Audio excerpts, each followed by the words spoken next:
In the middle of a vast expanse of nothing lays a single black spot, miles from the nearest civilization. This thing has caught my eyes many times when browsing the Google Maps, and now I'll be telling you about it. It's quite an odd looking thing. I'm surely not the only person that's been drawn in by this place and thought, what the heck is it?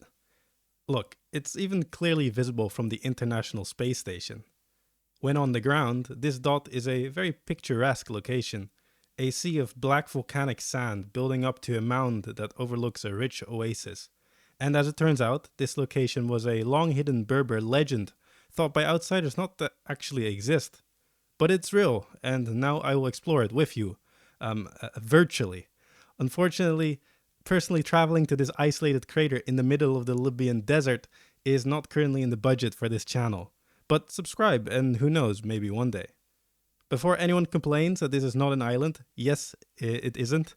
I am trying different things. It is still a geographic location and sort of an island, depending on how you look at it. So without further ado, let me tell you about the history and geography of Wa an Namus.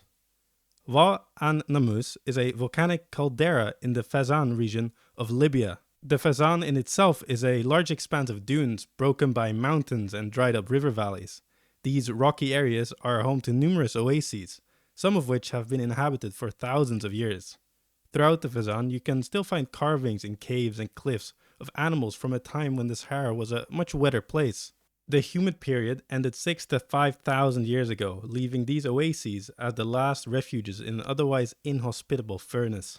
These oases, even in Roman times, served as an important trade route where goods like salt, ivory, and gold, and slaves traveled north through the Sahara to be sold in the markets of Carthage and Rome. What I find quite interesting is that this trade was conducted even before the introduction of the camel to North Africa, meaning that back then people just walked. Not really relevant, just wanted to share that. Nonetheless, it might have been around this time that Wa an Namus was first discovered, but no one can say for certain as no written records dating that far back have ever been found. The history of people at Wa an Namus probably goes back further than we know, and in fact ancient graves have been found near the site, but unfortunately the Tebu people kept record of this place through oral tradition, and I was not able to procure a Tebu wise woman for this video to tell me these stories. So we'll have to turn to European explorers of North Africa who heard these tales from the Tebu and Tuareg peoples about this black gem in the Sahara, because the Europeans actually wrote stuff down. Enter Moritz von Burman, a German explorer who pioneered European exploration in the Sahara. Moritz made journeys through Nubia and the Sudan, and in 1862 he would travel from the Libyan coast along the ancient trade routes to visit Kuka, the capital of the Bornu Empire. Along his journey, his Tuareg guides would speak of black sands and a lake that if you were to get near it, would get you eaten alive by mosquitoes. For that is what Wa an Namus is known for. The oasis hosts an abnormally high population of mosquitoes. Wa an Namus in the Tebu language literally means the oasis of mosquitoes. Moritz would cross the Sahara and safely reach Kuka. While there, he might have considered attempting to reach Wa an Namus, but he would never get the chance to do so, as he would be assassinated in the village of Mao under the orders of the Sultan of Wadai. Still, some of what he had written down regarding Wa an Namus made its way into the hands of other explorers. It would be another German adventurer to pick up where Moritz had left off. Friedrich Gerhard Rolfs was an explorer of the Sahara and, like Moritz, had successfully crossed the central Sahara through the same trade route. He then spent many months exploring the Fezzan region, and for his safety he did this while undercover and disguised himself as an Arab, going so far as to circumcise himself. It clearly worked, as he would not get murdered and was able to document the geography and culture of the Fezzan region, including the tale of Wa an Namus, although he would never actually visit the site.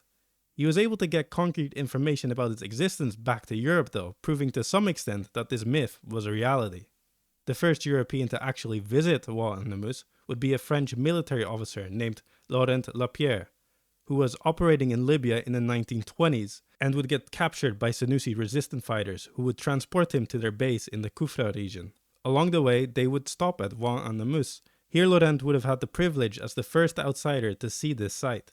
Laurent Capier would be released from captivity years later, and when back in Europe, spread the story of what he had seen, which would inspire the Italian geologist Ardito Desio to visit the region to conduct further research. Ardito would find Wa Namus and perform the first geographical and geological survey of the volcano, and publish his findings in 1935. He found that there were 3 main lakes, indeed filled with mosquitoes, as well as smaller hot springs around the area. And if you ask me, sitting in a hot spring in the Sahara while covered in mosquitoes sounds about the worst possible time you could have, if you were to ask me. If you were to ask Ardito Desio, he wouldn't have any statements on the pleasantness of sitting in these hot springs, but what he could tell you was that the volcano was young, first estimated at only 1,000 years old, but it's now believed to be more than 200,000 years old. Still young if you're speaking relatively. The area was described as a blanket of dark tephra formed through multiple eruptions that now stands in stark contrast with the surrounding desert. The caldera is 100 meters deep and 4 kilometers wide, with another crater slightly to the northwest of the main structure. Within the caldera is a scoria cone, which is approximately 140 meters tall. Unfortunately, the biology of Wa Namus has not been greatly studied. We know there are many mosquitoes, and also a high population of other bugs, namely flies and dragonflies. Recorded bird species at Wa Namus including ducks, pipits, egrets, sparrows, and falcons, but none of these are endemic to Wa Namus. In fact, no endemic species are known to exist here at all.